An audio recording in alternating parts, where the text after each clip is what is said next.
Hello guys, gals, and non-binary pals. My name is Mal and I am the zookeeping interpreter here at the Trailside Museums and Zoo. Here today with our friend Ginny to talk to you guys about the awesome opossum.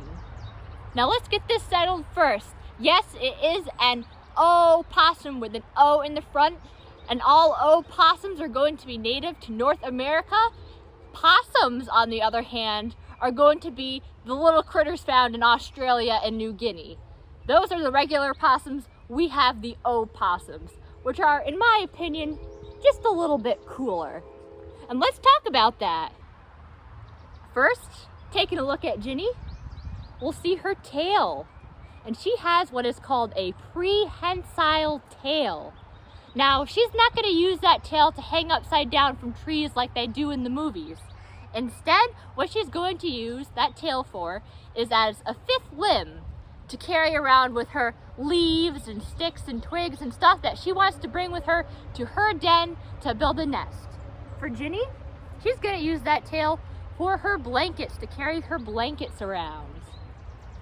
Next, opossums have, like us humans have, opposable thumbs. And their opposable thumb is going to be called the hallux. And it's found on their hind feet, and it's their only toe without a claw on the end. And their hallux, along with their prehensile tail, they are going to use to aid in climbing. And that's where these guys want to be, is up in the trees where they're safe from predators that are found on the ground, like bobcats or foxes or coyotes. But fear not, possums also have adaptations to escape predators as well.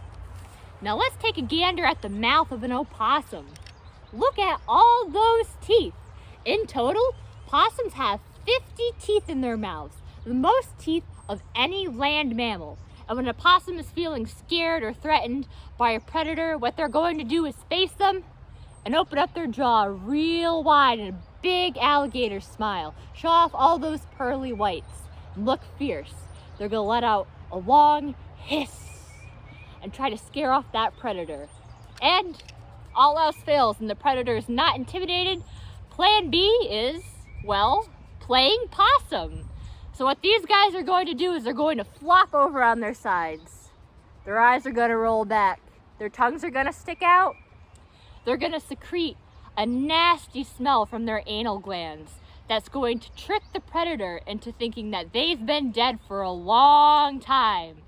And predators generally don't want to go after carrion because they could be carrying diseases. They don't know where it's been, how long it's been out there. So typically, they'll leave the possum alone. A possum can play possum for up to 4 hours, or as long as they need to get that predator off their tail. And the funny thing about playing possum is scientists don't really know if possums are doing this as a plan, or if it's kind of like a coma or a fainting spell that they fall into. Either way, it sure does help get predators away from them. Another adaptation that these guys have is that they have been granted immunity to pit viper venom. These guys love to eat snakes and all sorts of creepy crawlies that we don't want around. So immunity to pit viper venom is going to help them as predators. So in addition to snakes, these guys are also going to eat worms and insects. They love eggs that they can climb up to the trees and eat. They'll also eat carrion, but their favorite food out of all the foods is, believe it or not, ticks. And that's just wonderful for us humans. Now, I know a lot of people who are a bit spooked by possums. I don't quite understand why. I just think they're the cutest things ever with their big old ears, their beady little eyes, and their cute little tails.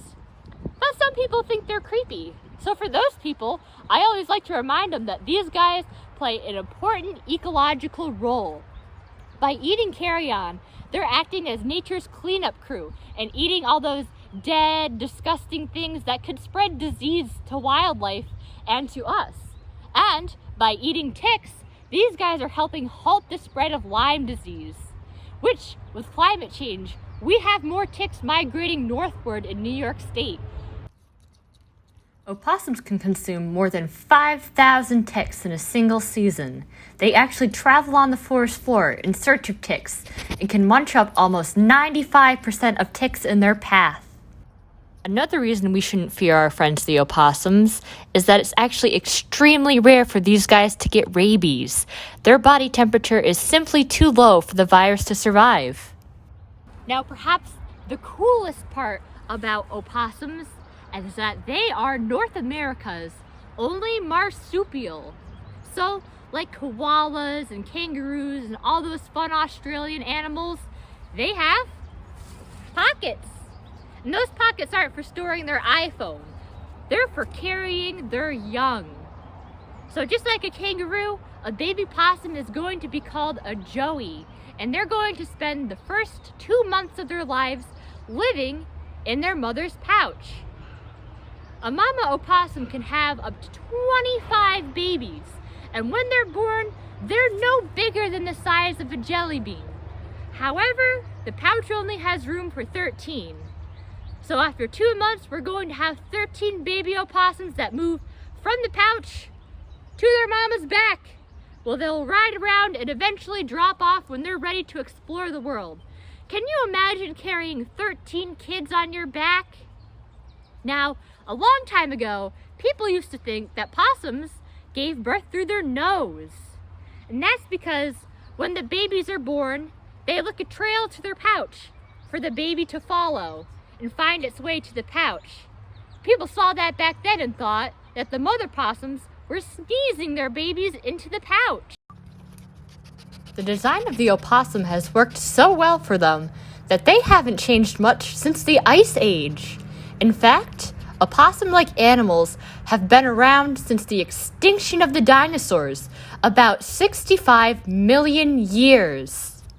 So next time you see an opossum, be sure to thank the world's oldest mammal for keeping our yards clear of ticks and disease.